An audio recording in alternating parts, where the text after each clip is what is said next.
Hare Krishna. Happy to be with you today. And today we will discuss an important verse of Bhagavad Gita. Of course, there are more than 700 verses. They are all important, but from this verse in particular, we can learn about the importance of our consciousness and how we get results in the future of our present consciousness.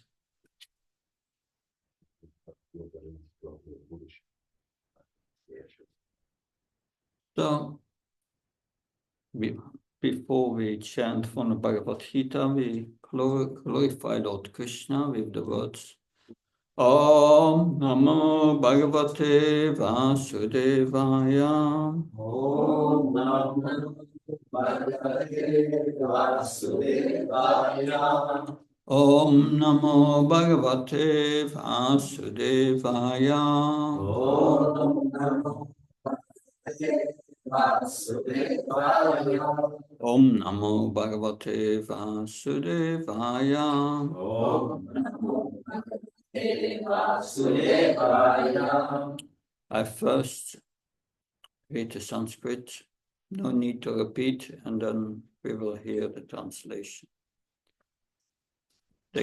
It's chapter 9, text 25. Chapter 9, text 25. Yanti deva vrata devam pitrin yante pritivrata. Bhutani yanti bhute cha. Yanti matchachino pimam. Translation. Those who worship the demigods will take birth among the demigods. Those who worship the ancestors go to the ancestors. Those who worship ghosts and spirits will take birth among such beings. And those who worship me will live with me. Okay. And we have the commentary. Zo in het Nederlands, degene die de halfgoden aanbidden gaan naar de halfgoden. Degene die de voorvaders aanbidden gaan naar de voorvaders. En degene die de geesten aanbidden gaan naar zo'n levende wezens. En degene die mij aanbidden, zullen met mij leven. De commentary by A.C. Bhaktivedanta Swami Srila Prabhupada ki. If one has any desire to go to the moon, the sun, or any other planet, one can attain the desired destination by following specific Vedic principles recommended for that purpose, such as the process technically known as Darsha Purnamasi. These are vividly described in the fruitive activities portion of the Vedas, which recommends a specific worship of demigods situated on different heavenly planets. Similarly, one can attain the Pitta planets by performing a specific jagya. Similarly, one can go to many ghostly planets and become a yaksha, raksha, and pisacha. Pisacha worship is called black arts or black magic. There are many men who practice this black art and they think that it is spiritualism, but such activities are completely materialistic. Similarly, a pure devotee who worships the Supreme Personality of Godhead only achieves the planets of Vaikuntha and Krishna Loka. Without a doubt, it is very easy to understand through this important verse that if by simply worshipping the demigods, one can achieve the heavenly planets, or by worshipping the Pittas, achieve the Pitta planets, by practicing black arts, achieve the ghostly planets. Why can the pure devotee not achieve the planet of Krishna and Vishnu? Unfortunately, many people have no information of these sublime planets where Krishna and Vishnu live. And because they do not know of them, they fall down. Even the impersonalists fall down from the Brahma Jyoti. The Krishna conscious movement is therefore distributing sublime information to the entire human society to the effect that simply by chanting Hare Krishna, the Hare Krishna mantra, one can become perfect in this life and go back home, back to Godhead. Read the verse once again.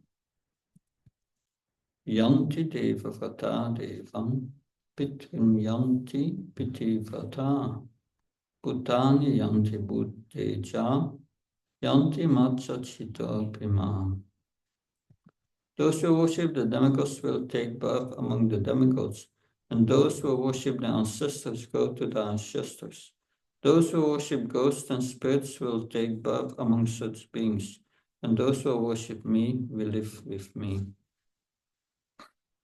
Om Ajnanatimanasya Chanansalasalakam Shakshurmritam Yena Tasmai Shigovanama Chichaitanyamanovistam Stapitam Yena Bhutale Svamrupakadamayam Dadati Svapalantikam Vandeham Shigu Shiyuda Padakamanam Shigum Vaishnavamsha Rupam Jagajatam Saganaragnatam Pitam Tam Sativam Satvaitam Savdutam Parjanasaitam Sri Krishna Chaitanya Devam Shri Radha Krishna Padam Saganalita Shivishakam Vitam Sa He Krishna Guna Sindhu Dina Bandhu Chatpate Gopesha Gopka Kanta Radha Kanta Namastate Tapta Kansana Gaurangi Radhe Vrindavaneshwari Vishabhani Sitadevi Panamama Haripriye Panka Kalpta Vishakhe Pasnibhe Vishapatnam Bhavanabhyo Vaishnavyo Namo Jai Shri Krishna Chaitanya Prabhu Nityananda Shri Advaita Gadadhar Srivasadi Gaura Bhaktavrinda Hare Krishna Hare Krishna Krishna Krishna Hare Hare Hare Rama, Rama Rama, Hare Hare. Namo Vishnupadaya Krishna Prasthaya Bhutale Srimate Bhakti Vedanta Swami Namni Namaste Saraswati Devi Gaurvani Pacharini Nirvishesha Srinivadi Paskachari Pesatari. Hare Krishna. Lord Krishna describes in the 9th chapter about worship. Different kinds of worship. Worship of demigods, worship of ancestors, worship of ghosts. So Krishna, yes. So Krishna beschrijft verschillende aanbiddingen in dit vers.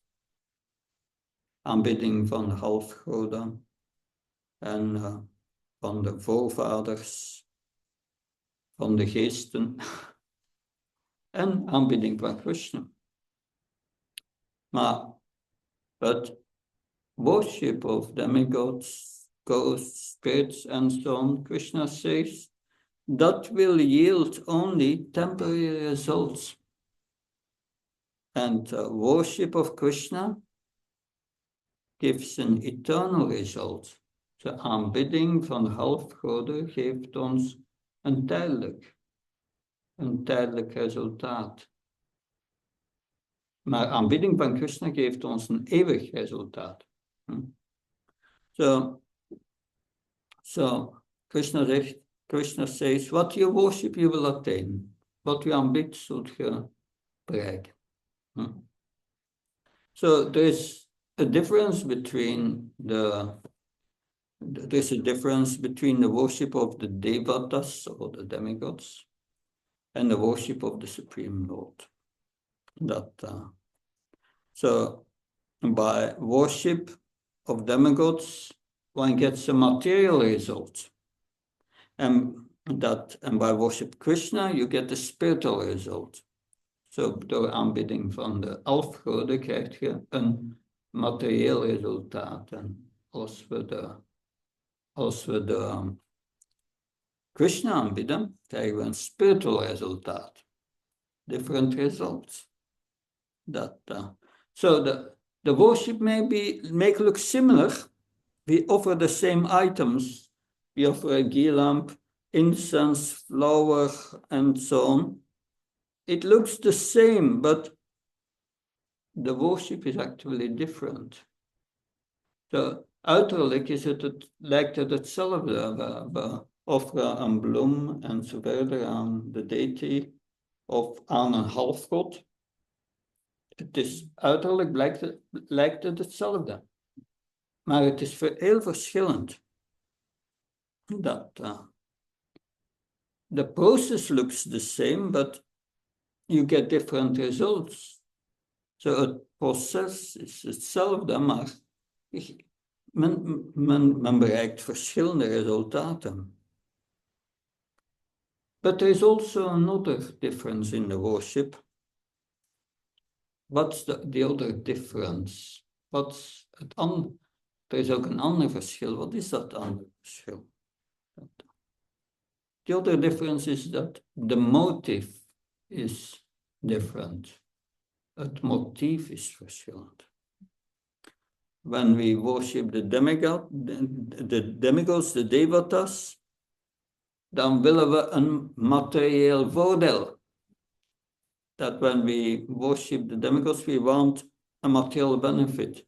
We willen een materieel voordeel van de aanbidding van de afgoden.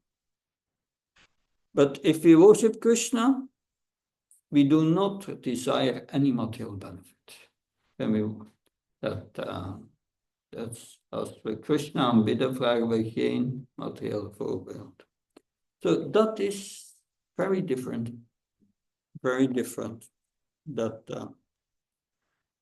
But if we don't desire material benefit and we worship Krishna, why should we worship Krishna? Als we geen materieel voordeel willen van Krishna, waarom gaan we Krishna aanbidden? So, when we worship Krishna, we want spiritual benefit. Als we Krishna aanbidden, dan willen we een spiritueel voordeel. Dan willen we... When we worship Krishna, we want to get the spiritual body. We want to go to the spiritual world, to the eternal world. Als we Krishna aanbidden, dan willen we een spiritueel lichaam. En teruggaan naar de geestelijke wereld. So this is superior to desiring material benefits.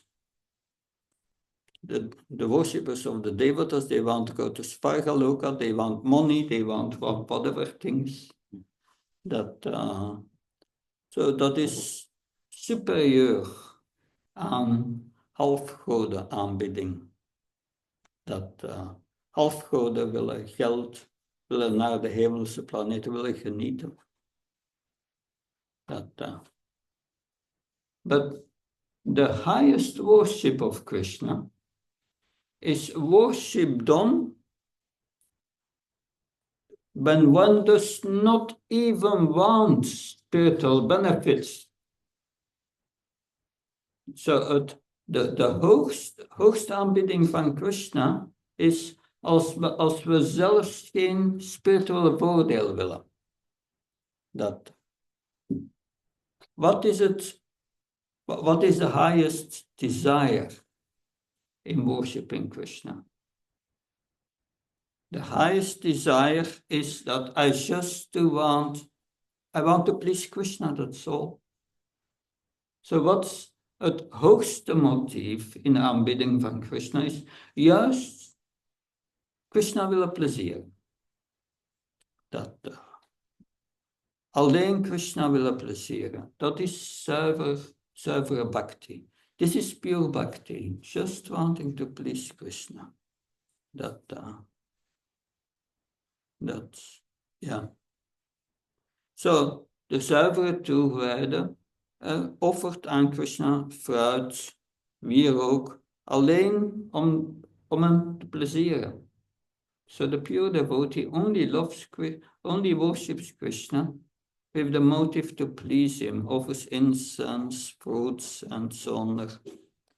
And Krishna says, when you do that, you will go to Krishna.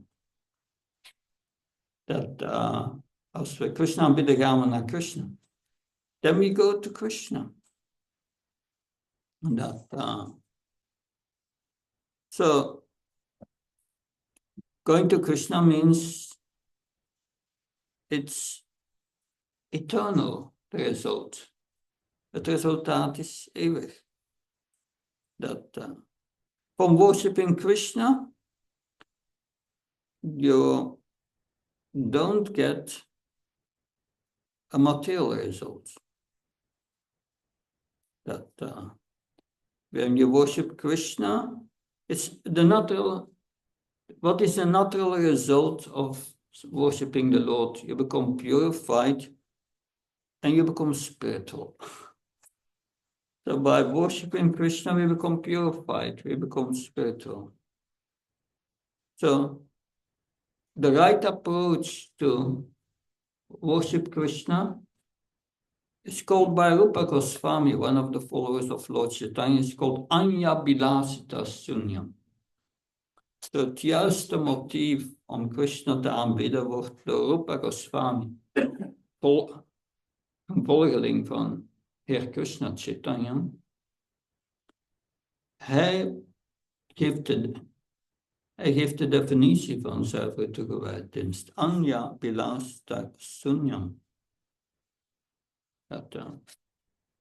So, Rupa Goswami zegt Anya Bilasita Sunyam Jnana Karmata Navatam Anukulyena Krishna Nusilanam Bhaktir Uttama. Hij zegt, one must worship Krishna without the desire for material gain or without the desire of getting liberation.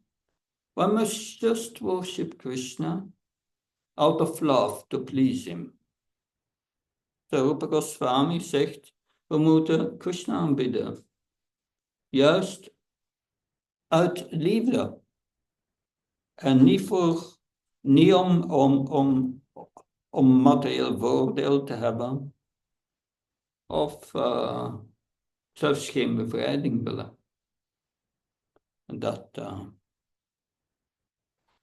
So we must have knowledge whom to worship and how to worship. We moeten kennis hebben wie dat we moeten aanbidden en hoe dat we het moeten doen. How we must worship depends on our... How we must worship has two aspects. Devotional service. Devotion is the main ingredient. That's internal.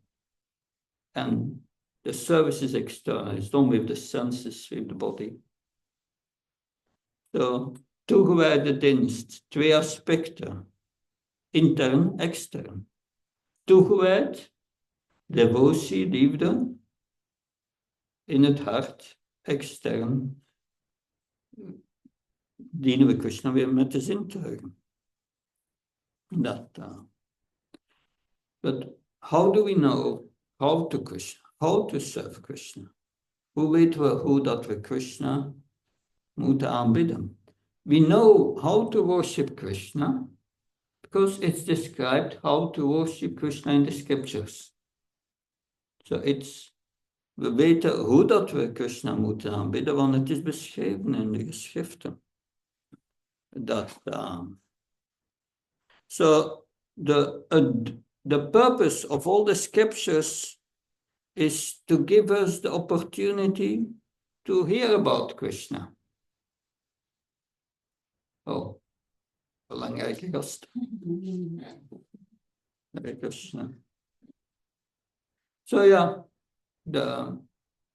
het doel van onze geschriften is om onze gelegenheid te geven om te horen, om te horen over Krishna en kennis te verwerven over Krishna.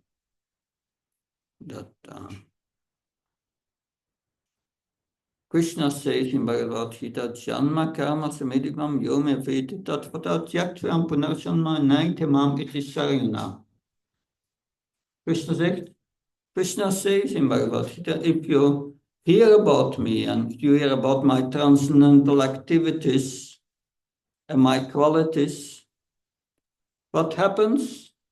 You don't take birth again in this world. Krishna zegt ja, als je in vers 4:9 Bhagavad Gita, als je hoort over mijn geboorte, mijn activiteiten en zo verder, wat gebeurt er? Dan heb je geen geboorte meer in deze wereld. That result you will not get by worshipping demigods. Of het horen over, or hearing about demigods. Yes, that result you will not get.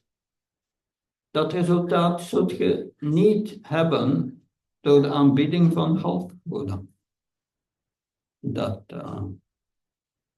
Door de aanbidding van halfgoden. Wat was het resultaat?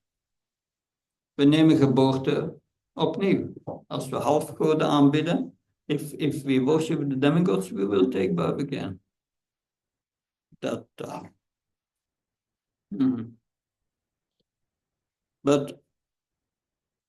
Maar the activities of bhakti, of devotional service, it starts with hearing about Krishna. En het chanten van zijn namen, van zijn heilige namen.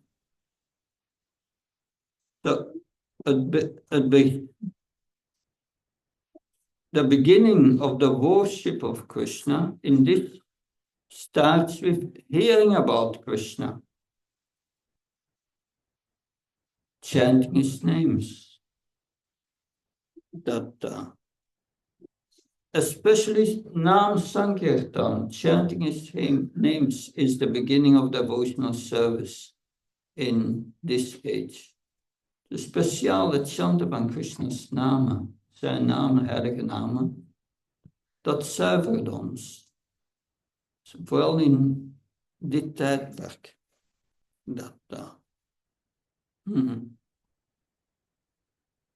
Zo, we hebben de keuze of we gaan naar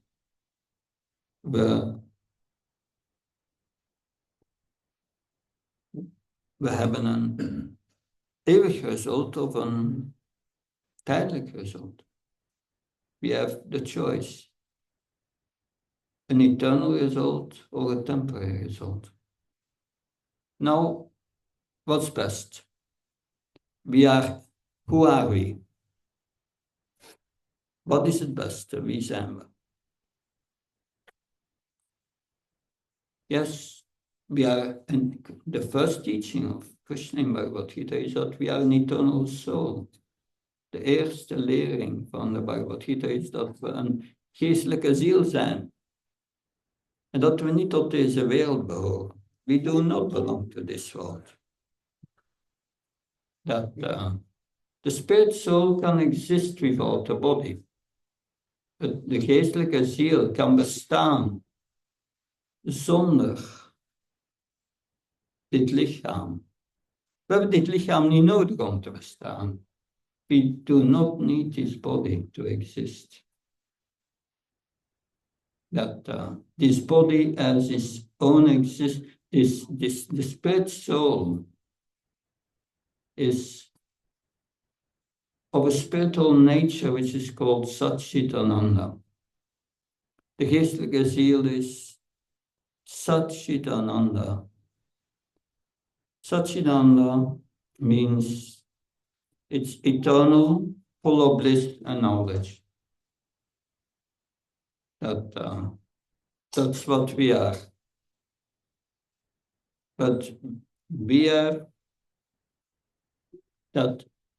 Zo de geestelijke ziel is bij natuur spiritueel, eeuwig, vol geluk en kennis. But now we experience the opposite in this world. Nu ervaren we het tegenovergestelde. Hoe hebben we dit lichaam gekregen? How did we get this body? It's very important to know that it's because of ignorance. Het komt van onwetendheid. Omdat we niet weten wie we zijn. We zijn vergeten wie we zijn. We forgot our real nature. When Prabhupada arrived in America, there came a journalist and I asked him, you came from India to America, what's your mission? Prabhupada ging naar Amerika. En toen hij daaraan kwam, vroeg een journalist, wat is uw missie? And Prabhupada said, I came to remind you what you have forgotten. Ik kom gewoon om u eraan te herinneren wat u vergeten bent. So we have forgotten our real nature. We hebben onze werkelijke natuur vergeten. Het leven in dit lichaam is de ziel. The life in this body is the soul. The soul is the cause of consciousness in the body. De ziel is de oorzaak van het bewustzijn. En omdat we een verlangen hebben om te controleren en te genieten en de eigenaar van dingen te zijn. And because we had the desire to control and to enjoy and be the possessor of so many things, Krishna came with us from the spiritual world. Krishna is met ons gekomen van de spirituele wereld naar deze wereld, deze materiële wereld. Omdat we wouden genieten zonder hem. He came with us because we wanted to enjoy without him. But Krishna came with us. He's in our heart, in the heart of the soul. Krishna is in het hart van de ziel. U kunt niet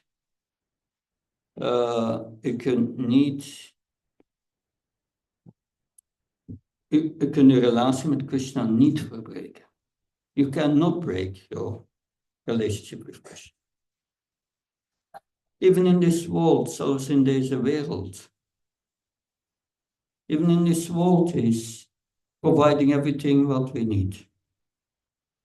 Krishna is the controller of material nature. Zelfs in deze wereld, Krishna geeft ons alles wat we nodig hebben. Hij controleert de materiële natuur. Hij controleert ons lichaam. Krishna controls our body. How this body functions, we don't know. Really. Hoe dit lichaam werkt, weten we heel weinig van. Ik sprak met een wetenschapper, dokter, en hij zegt, misschien weten we 5% van het lichaam hoe dat het werkt. Maybe we know, doctor scientist said to me, maybe 5% we know how the body works. And But we think that's an exaggeration. We think that's a high estimation. Dat is een hoge verwachting. Maar Krishna, dat is kennis. Kennis is zeer belangrijk, transcendentale kennis. Transcendental knowledge is very important. That brings us out of ignorance. Krishna zegt over transcendentale kennis in vers 5:16. So Krishna says about transcendental knowledge in verse 5:16 that as the sun gives light to everything during the day, because during the night we don't see anything. The sun gives light, and we can see things out there in this world. So if we get transcendental knowledge, then when we see through the eyes of this transcendental knowledge, we start to see how things are, and then we come out of ignorance. De Krishna zegt, ja, tijdens de dag zien we alles klaar. Tijdens de nacht kunnen we niks onderscheiden. Op dezelfde manier, als men transcendentale kennis krijgt, komt men in de dag en ziet men wat er gebeurt. Dan begrijpt men. Then we can understand we are here because of our desire to be God, the controller. Dan begrijpen we zijn hier door ons verlangen om God te worden, de genieter and we have forgotten our relationship with Krishna. We hebben onze relatie met Krishna vergeten. Maar bhakti, toegewijde dienst, betekent opnieuw in relatie leven met Krishna. But devotional service means again agree to live in relationship with Krishna. And that is a very nice relationship. Dat is een heel goede relatie. It's a spiritual relationship. Het is een spirituele relatie. A spiritual relationship means eternal relationship. Een eeuwige relatie. In this world we have relationships with so many people. But then you die or your memory goes, it's finished. In deze wereld hebben we zoveel relaties met mensen. Het is allemaal tijdelijk. De dood komt of je verliest je geheugen. Allemaal gedaan. Finished. But your relationship with Krishna, it's eternal. It will not end with the body. Uw relatie met Krishna is eeuwig. Het stopt niet met het einde van het lichaam. So we have consciousness, bewustzijn. If you have material consciousness, you worship demigods, you go to the demigods. Heb je materieel bewustzijn, dan kunnen we halfgoden aanbidden of geesten of wat ook. En dan krijgen we een materieel tijdelijk resultaat. As a result, you have to take a birth again. Resultaat opnieuw geboorte nemen. And according to different kinds of material consciousness, you have different kinds of destinations in this material world. Naar gelang dat we zekere vormen van materieel bewustzijn ontwikkelen, gaan we zekere destinaties in deze materiële wereld bereiken. En dat is described hier, dat wordt hier beschreven. So we can go to lower planetary systems. If we worship these ghosts and spirits, we go down to lower planetary systems. Then if we worship ghosts and spirits, we go to them. Als we geesten aanbidden en zo verder, Dan gaan we naar de lagere planeten. On the lower planets, in de lagere planeten, er is ook veel materieel genot. There is also a lot of material enjoyment. But also great suffering. Maar ook heel groot lijden. When we worship the demigods, we go to the planets of the demigods, Satya Loka and so on. So als we de halfgoden aanbidden, dan gaan we naar de planeten, Sva, naar de hemelse planeten noemen ze. When we go to these planets, there is much more enjoyment and not so much suffering. Als we naar deze hemelse planeten gaan, er is heel veel genot en niet zoveel lijden. Maar, but it's temporary. Het is tijdelijk. It's after a certain time of period, you have to come here back to the earthly planets, earthly planetary system. So, als men daar gaat, genieten, minder lijden, maar tijdelijk. Je komt back, kom terug. And there are also other material consciousness.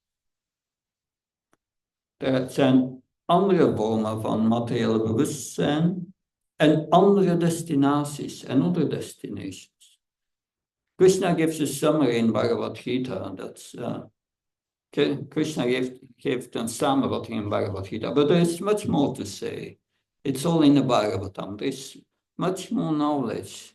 Er is heel wat meer kennis vereist. Er is heel wat meer kennis te verkrijgen over nog andere destinaties in deze materiële wereld. Like those who perform austerities, they go to Janaloka, Tapaloka, Janaloka. That's very high planetary systems above the heavenly planets. Als we boetedoeningen doen en mediteren op de absolute waarheid, of we gaan yoga doen, dan kun je naar die hogere destinaties in de materiële wereld. En there is more subtle enjoyment. Daar is meer subtiel genot.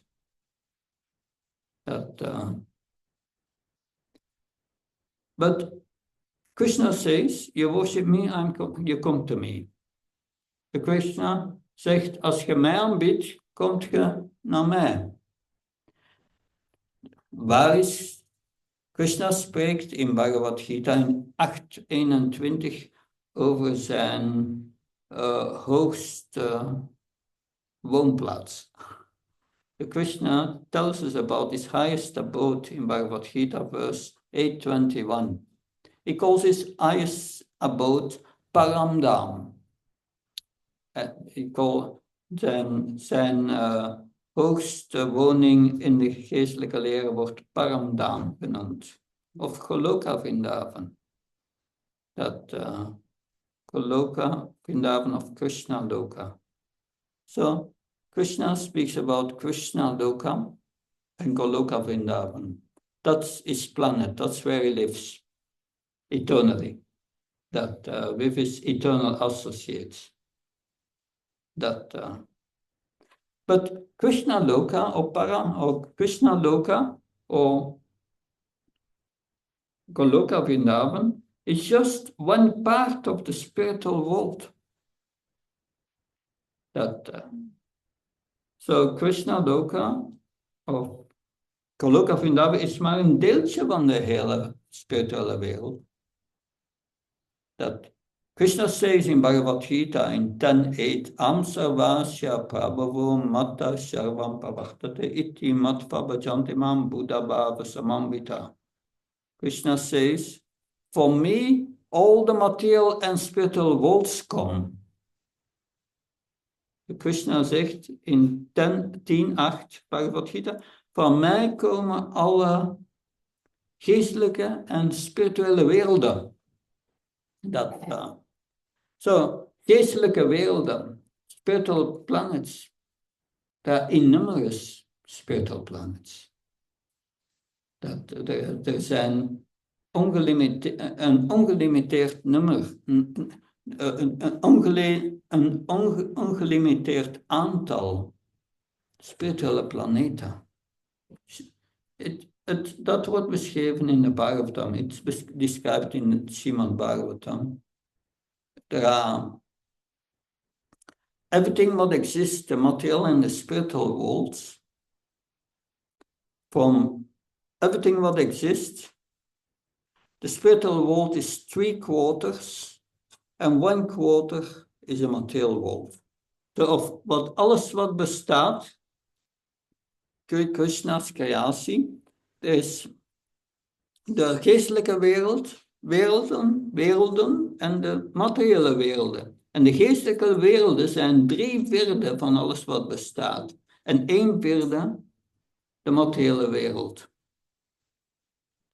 Srila Prabhupada explains that the material world is a prison house. So de materiële wereld is een gevangenis. So in België zitten de meeste mensen in de gevangenis. In Belgium are most people in a prison? Not yet.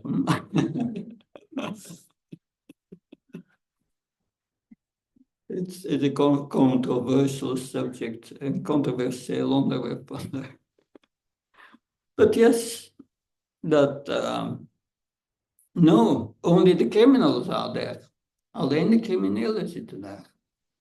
So Prabhupada schrijft in een commentaar, Prabhupada writes in a commentary, that yes, like he said, it may be 3/4 of all what exists, but not even 10% of all souls are in the material world. Most souls are in the spiritual world, and they are free. So the Prabhupada zegt dat de materiële wereld is 1/4 van alles wat bestaat, maar nog geen 10% van alle geestelijke zielen is in deze materiële wereld. De meestelijke geestelijke zielen die zijn vrij. Wat is een voorbeeld van iemand die vrij is in de Bhagavatam? What's the example of someone who is free? It's Narada Muni. Narada Muni is een bevrijde ziel. Narada Muni is a liberated soul, and he travels in the material and the spiritual worlds. Hij reist in de materiële en de spirituele werelden. So can we travel everywhere we want?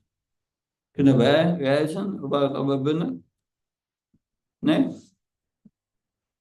Kun je door de meer lopen?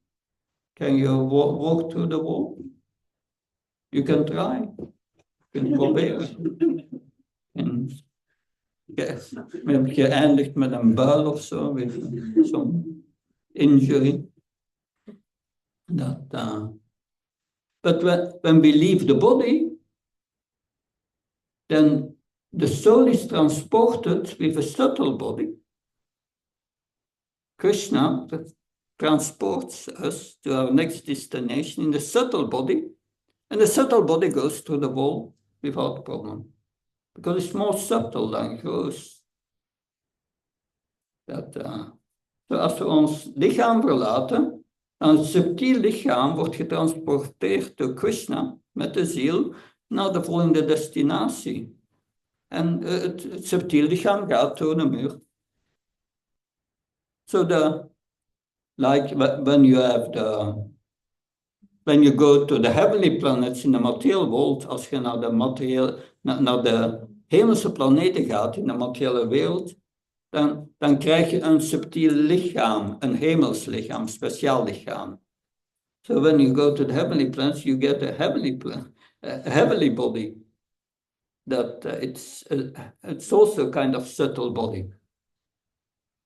And the demigods sometimes they can make themselves visible or not. De halfgoden kunnen zichzelf visualiseren of niet.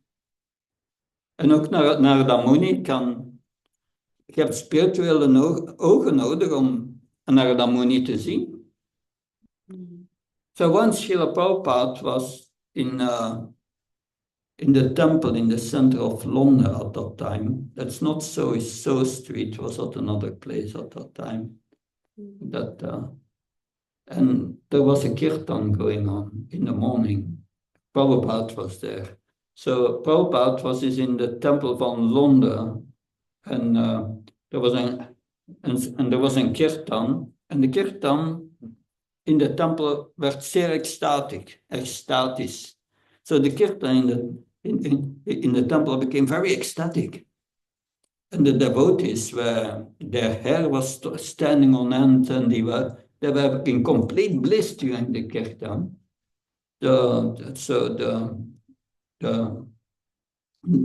De toegewijden, hun haar stond recht en die waren in volledige extase. And after the kirtan, the devotees went to Prabhupada. Na de kirtan gingen ze naar Prabhupada.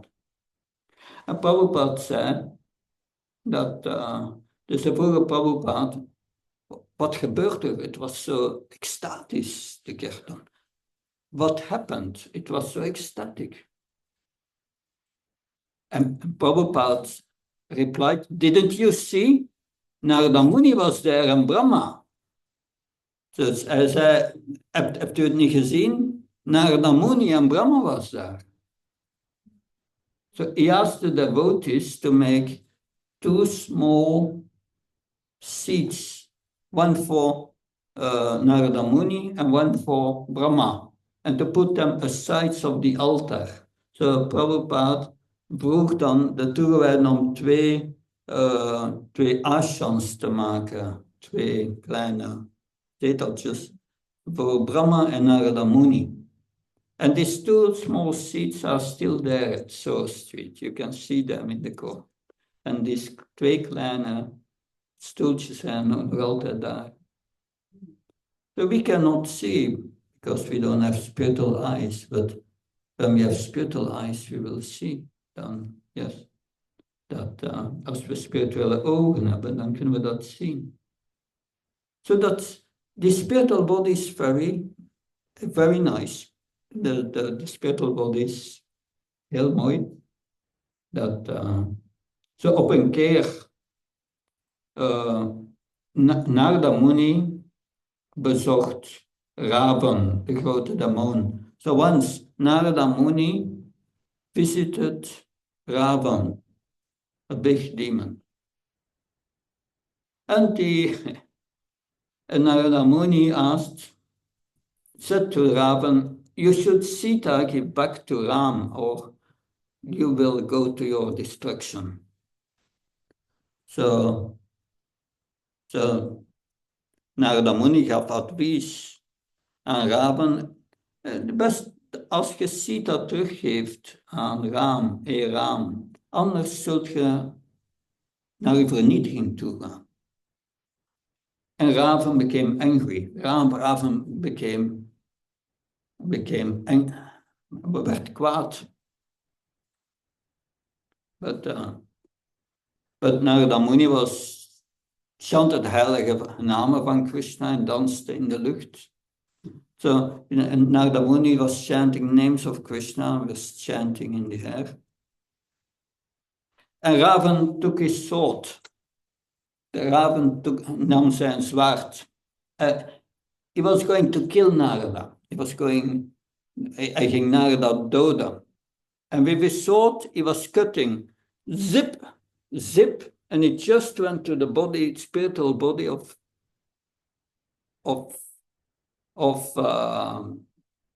it went to the spiritual body of Narada Muni, and he was still chanting and dancing in the air. So the sword went to the body of Narada Muni. Het zwaard went to het lichaam van Narada Muni. Maar niks gebeurde met zijn geestelijk lichaam. Hij danste nog altijd in de lucht. En was chanting Hare Krishna. So then Ravan became a little more diplomatic. Ravan werd een beetje diplomatieker. En Ravan had, what kind of body do you have? So Ravan vroeg, wat soort lichaam heb je? En dan moet je, oh, dat is een spiritual body. En dat is een geestelijk lichaam, zei hij. En Ravan zei, can I also get such a body? Kan ik ook zo'n lichaam krijgen?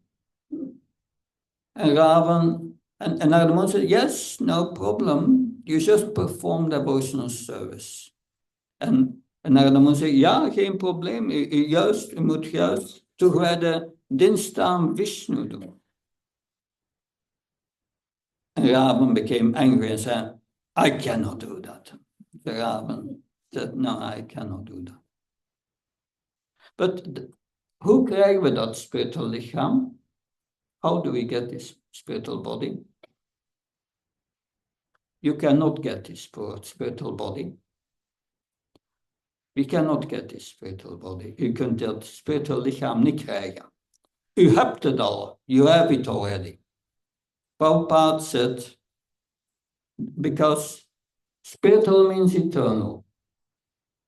Spiritual betekent geestelijk, eeuwig. Spiritual betekent eeuwig. Spiritual means eternal. So in the spiritual world, nothing is created. It's eternal. In the spiritual world, in de geestelijke wereld, niks wordt gecreëerd. Het is eeuwig. So it's there, but we have the spiritual body, but it's inactive. We hebben dit spiritual lichaam, maar het is inactief. Prabhupada said many times, Prabhupada zei vele malen, uw spirituele zintuigen zijn daar. Your spiritual senses are there. But now they are covered over by material senses. Nu zijn ze overdekt met materiële zintuigen. Prabhupada said once, look at this hand. Prabhupada zei eens, kijk naar dit hand. Dat is een grofstoffelijke hand. Onder de grofstoffelijke arm en hand is er een subtiele hand en arm. Dat is een subtiele lichaam. En onder het subtiele lichaam heb je een spirituele hand. So he explains that you have this gross hand and arm, but beneath you have a subtle hand and a subtle arm. That is the subtle body, subtiele lichaam. And below that, you have the spiritual hand and spiritual arm. So in other words, our spiritual senses are covered by a subtle body and a gross body. That's all. So onze spirituele zintuigen zijn bedekt door een grofstoffelijk en door een subtiel en grofstoffelijk lichaam. The gross body is a product of the subtle body. And the subtle body is a product of the consciousness of the soul. So we have produced this subtle body. And this subtle body takes a form according to the consciousness at the time of death. So het subtiele lichaam neemt een vorm naar gelang ons bewustzijn op het moment van de dood. If we think of Krishna at the time of death, we get our spiritual body back. It becomes active. Therefore Krishna says, man mana, think of me. Daarom zegt Krishna, man mana, denk aan mij. So we have to train ourselves to think of Krishna during our lives.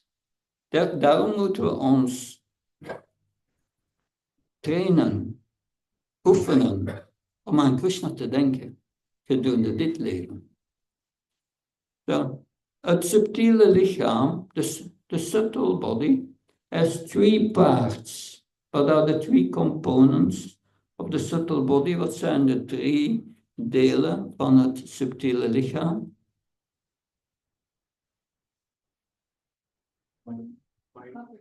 Manas, buddhi, ahankar. So, manas, geest, of the mind. And then you have intelligence, buddhi, intelligence. Ahankar, false ego. False ego, false ego. That indicates we have a real ego. Dat bewijst dat we een werkelijk ego hebben. En wat is dat werkelijk ego? We zijn ziel, jiva. Ja, jiva. We zijn jiva, dat is ons werkelijk ego. En wat is die jiva? Wat is die ziel? Jivera Swarupa Hoi Krishna Nitya Das. De spirituele vorm van de ziel, of de spirituele identiteit van de ziel, is dat we een deeltje van Krishna zijn en daarom zijn we een dienaar van Krishna.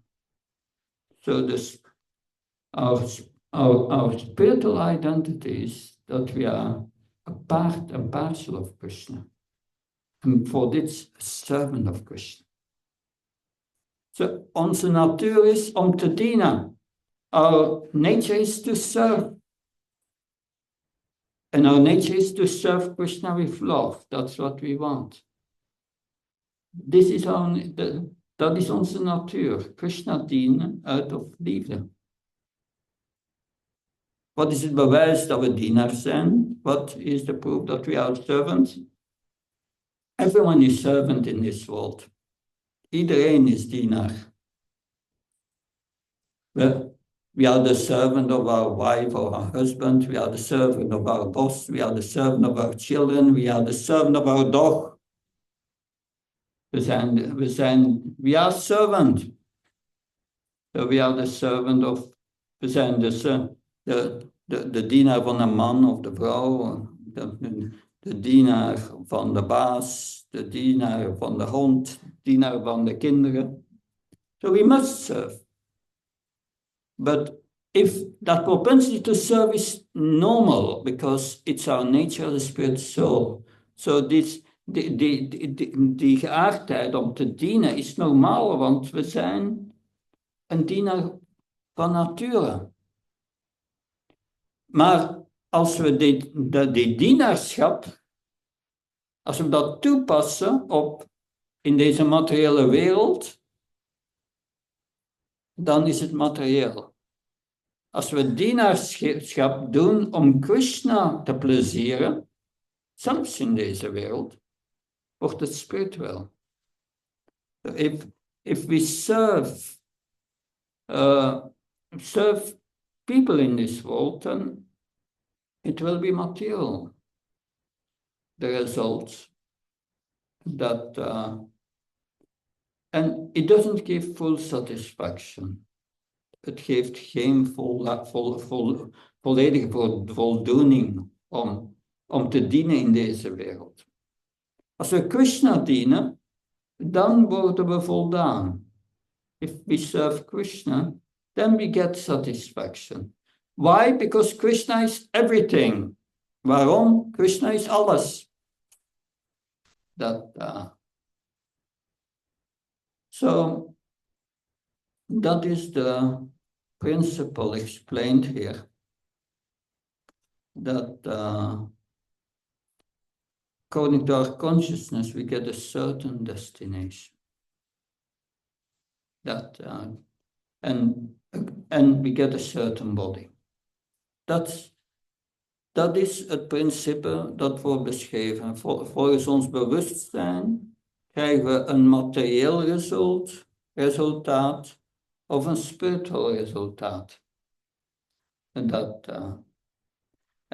when we want to go to be with Krishna in Goloka Vrindavan, in the spiritual world, we must develop the consciousness of the residents of Goloka Vrindavan, the residents of Vrindavan.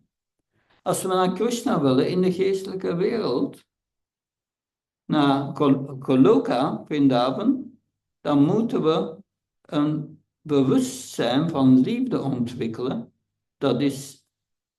dat hetzelfde is als de inwoners of Vrindavan. So Krishna in the Bhagavatam in the 11th canto, he speaks about that to Uddhav, in the Uddhav Gita. Krishna legt dat uit in het 11e canto van de Bhagavatam, in the Uddhav Gita. He explains there how to develop love, intense love, as the Vrajavasis, the residents of Vrindavan. Hij legt uit daar hoe dat we deze intense liefde kunnen ontwikkelen voor de inwoners van Vrindavan, zoals de inwoners van Vrindavan. En dat is onbaatzuchtige liefde. This is selfless service. Just trying to please Krishna, even at the cost of sacrificing myself. Dat alles doen om Krishna lief te hebben, zelfs als het vereist dat we onszelf opofferen. Maar als we onszelf opofferen, krijgen we het beste resultaat. If we sacrifice ourselves for Krishna, then we get the greatest result. Sacrifice does not mean that you will die. Ons opgeven betekent niet dat we moeten sterven. We cannot die. We kunnen niet sterven. We are spirit soul, we are eternal. Ja, eeuwige zielen. En we willen die liefde. We want this love.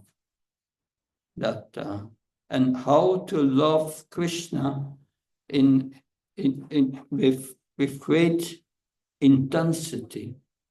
We have to learn from the Vrajavasis, the residents of Vrindavan, and hoe Krishna liefde we, dat met grote, intense liefde, die liefde kunnen we leren van de inwoners van Vrindavan, Goloka Vrindavan. These are eternal associates of Krishna, dat zijn eeuwige metgezellen van Krishna. You find more information about that in Srimad Bhagavatam. You can find more. Je kunt meer informatie erover vinden in de Srimad Bhagavatam. This is an advanced study. Dat is een geavanceerde studie. But we can practice simple. Try to love Krishna. We kunnen gewoon proberen Krishna lief te hebben. En dat begint met attentie te geven aan Krishna. It starts with giving attention to Krishna. It starts with met attentie aan Krishna te geven. Because first we give attention to someone and then we give our love. First you give attention. Eerst geven we ons aandacht aan iemand en dan onze liefde.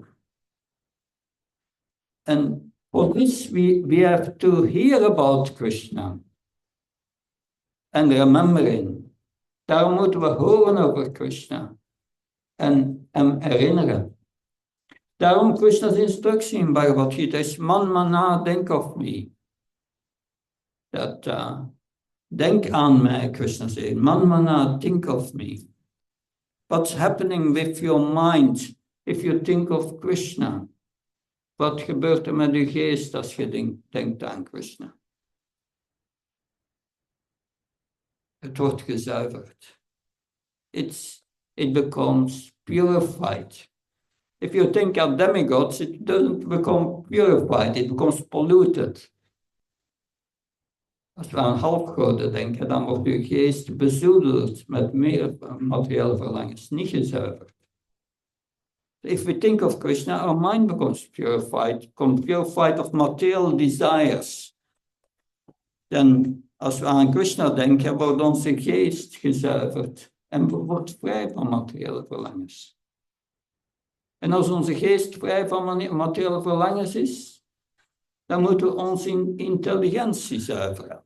So if our mind is free from material desires, then we must purify our intelligence.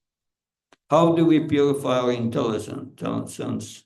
By spiritualizing it. Hoe kunnen we onze intelligentie spiritualiseren? Door transcendentale kennis te vernemen. We purify our intelligence by hearing transcendental knowledge. And this is what we are doing now for nearly 1 hour. Dat doen we nu, dat hebben we nu gedaan voor bijna 1 uur. En als uw intelligentie gezuiverd is en uw geest is gezuiverd, dan begrijpt je uw werkelijk ego. Het vals ego is weg. So if we hear about Krishna, our mind becomes purified, our intelligence becomes purified, and we understand we are servants of Krishna. Then we are liberated. So that's the process of becoming liberated. And when you are liberated, this love for Krishna flourishes in your heart. Als men van materiële contaminatie ontdaan is, dan gaat deze liefde ontwikkelen. Zo, volgens ons bewustzijn hebben we een zeker resultaat. According to our consciousness, we get certain results. So Krishna is inviting us to elevate our consciousness. Krishna nodigt ons uit om ons bewustzijn te spiritualiseren. And this we do by hearing about him. Dat doen we door over hem te horen. En we horen over hem en we herinneren hem. En dan we remember him. And then we become attracted to Krishna. Dan worden we aangetrokken tot Krishna. En dan willen we alleen Krishna liefhebben. And then we want to love Krishna. And then you are liberated from the materiële condition. Dan bent u bevrijd van de materiële conditie. U bent gesitueerd in uw spiritueel lichaam. U identificeert zichzelf met het spiritueel lichaam, niet met het grofstoffelijke. Then you will identify with your real identity as a spirit soul, and not with the gross body. And as a result, you will start to act as a spirit soul.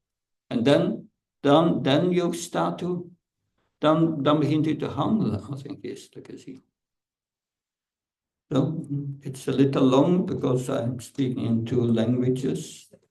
Het is een beetje lang omdat ik in 2 talen spreek. Maar ik heb mijn best gedaan. I tried my best. Any questions or comments? Hare Krishna. Can I Nederlands? Ja, it's okay. Ik heb al lang gedacht, vandaag is de Pasen, dus veel mensen vieren de Pasen.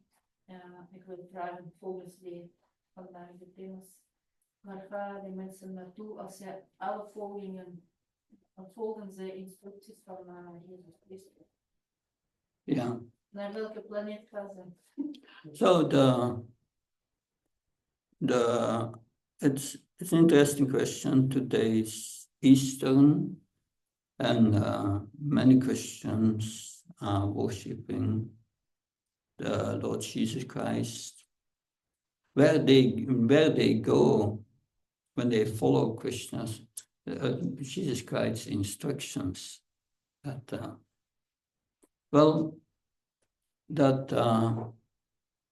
it depends on their consciousness.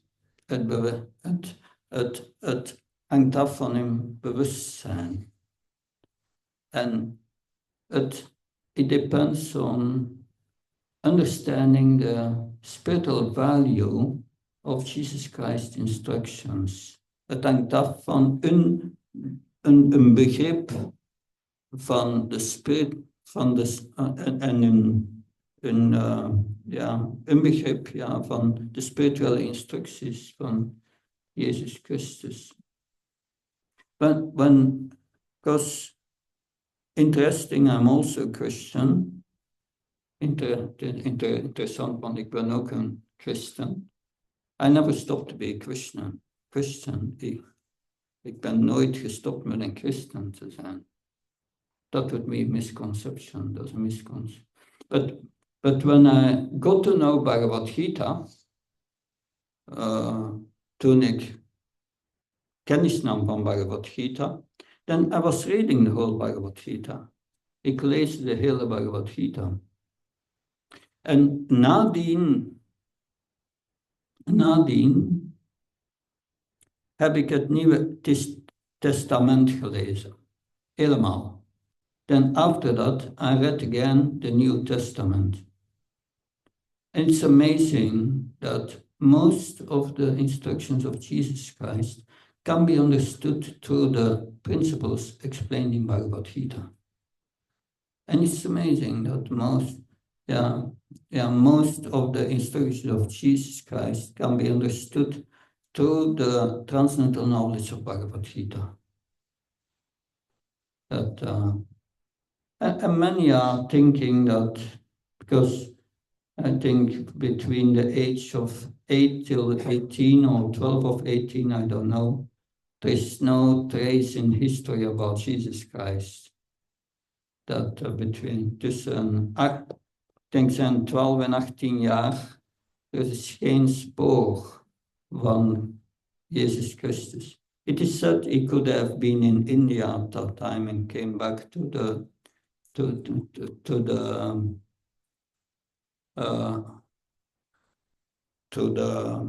routes for commerce routes, dat hij door de handelsroute naar India en terug geweest is. Dat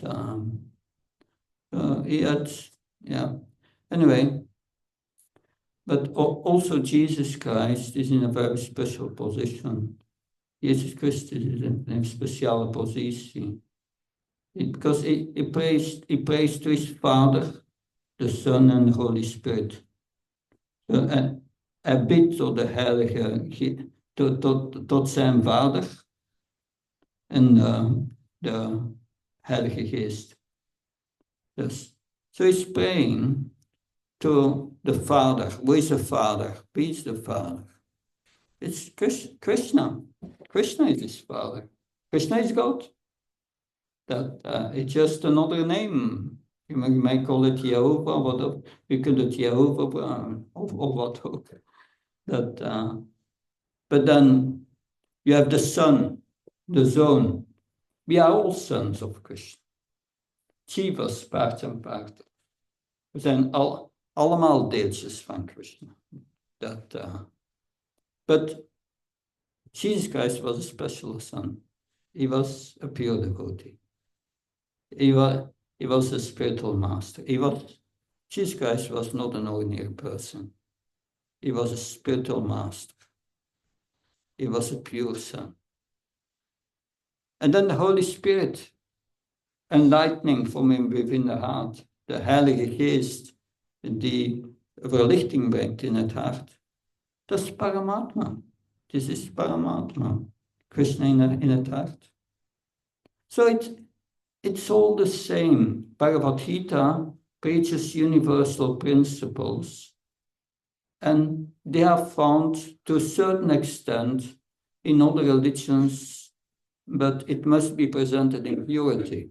So dat zijn universele principes, dat je ook in andere religies vindt. Maar ze moeten begrepen worden met zuiverheid van hart. Dat. En Prabhupada was in Australië. When Prabhupada was in Australia, he met with the Franciscaner brothers. Hij had een ontmoeting met broeders van Franciscus order. And they are followers of Francis from Assisi. Dat zijn volgelingen van Francis of Assisi. But Prabhupada, he was invited at their monastery. Hij werd uitgenodigd in een klooster. En dat is zeer interessant wat hij zei. It's interesting what he said. He said to them, you are also Vaishnavas. U bent ook toewijden van Krishna. Because they are vegetarian, they are vegetarisch. En Francis van Assisi hij zag God, hij zag de maan, de dieren en de planten, allemaal als zijn broeders en zusters. Hij zag,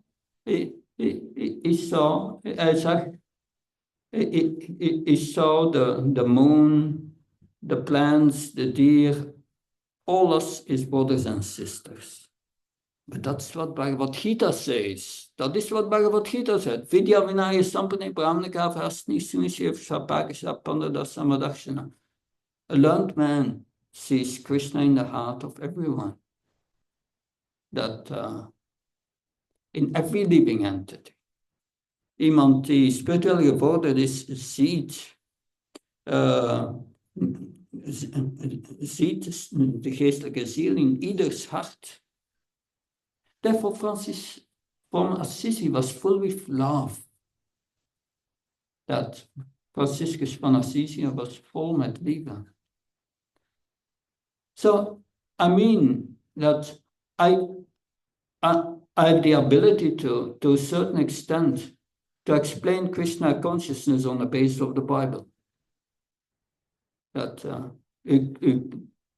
als men gevorderd is, kan men de principes van het Krishna-bewustzijn uitleggen door de principes van de Bijbel. Dat, like Krishna says, what profited a man if his soul is lost? So, but wat voordeel kan je behalen als je je eigen ziel vergeet? Dat is wat Christus zegt. And Krishna says in Bhagavad Gita, if one lives just for the pleasure of the senses, one lives for nothing. Als men juist voor het plezier van het lichaam leeft, dan vergeet men mijn ziel en men leeft voor niks. It's just the same thing. Het is hetzelfde. But those with poor knowledge, degene met maar een beetje kennis, begrijpen dat niet. So they cannot understand. What is the qualification to understand spiritual knowledge? Wat zijn de kwalificaties om spirituele kennis te begrijpen? Krishna zegt humility, 1. Nederigheid. Hij zegt vrij van envy, vrij van jaloersheid. Het derde punt is het anaga. U moet alle zondige activiteiten opgegeven hebben. You must give up all sinful activities. That most people and most Christian followers don't do that. There are 10 commandments. Er zijn 10 geboden. Dat eerste gebod, first commandment. One should love God with all thy heart. Bemin God met je volledig hart. Dat is het doel van religie. Dat is the purpose of religion, to love God. And that's the essence. Anyway, I could go on for hours just speaking on that, because that's deep in my heart. I'm also a Christian, and many people cannot understand. Yeah, Hare Krishna and a Christian. I'm both. And nobody can tell me that I'm not a Christian because I'm not belonging to some church here. That's a question of the heart. Dat is een kwestie van het hart. Does that help? Ik kan begrijpen, dus er hangt af hoe mensen vertrouwen aan je geloof en alle functies en instructies te volgen wat in de Bijbel staat. Ja. Dus als je strikt ze volgen, dan kunnen ze ook niet. Ja, maar dat is zeer zeldzaam dat je zo'n christen vindt. Maar ze zijn er. Ze zijn er. Ik heb er ontmoet. We zijn niet sectarisch. Door het christelijk geloof kun je ook die perfectie bereiken, maar de kerken leggen het niet goed uit. Dat is het probleem. Oké. Good. Yes. Maharaj, you explained about the spiritual world and things. So I had this question from some time that it is explained that how first there is Krishna, then from Krishna comes Balram, and then there are quadruple expansions, and then the expansion continues and the material was created. So where exactly is this mentioned in the scripture? Like which scripture is this mentioned? Srimad Bhagavatam.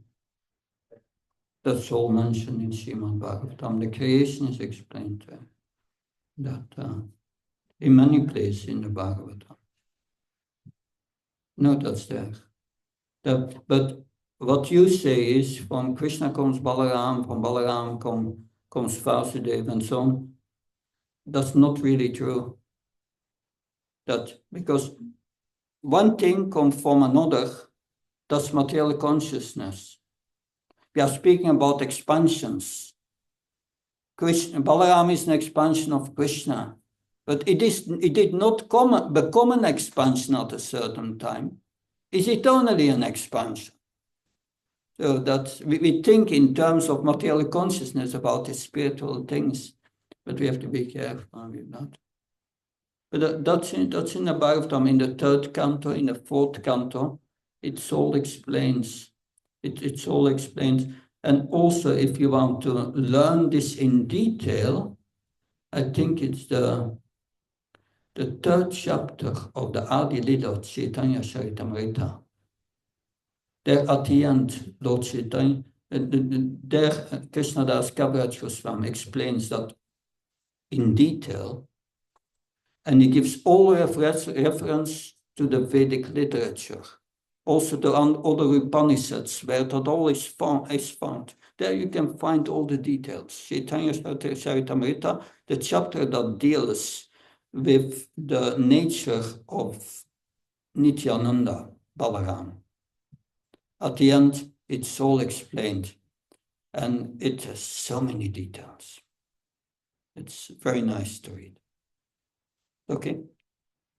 Thank you. Good. Thank you very much.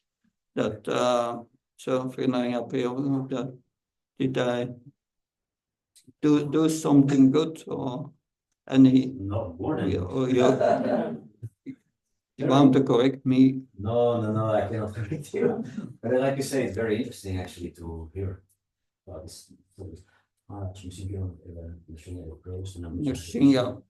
Nrsimha Dev prayers. We end recording.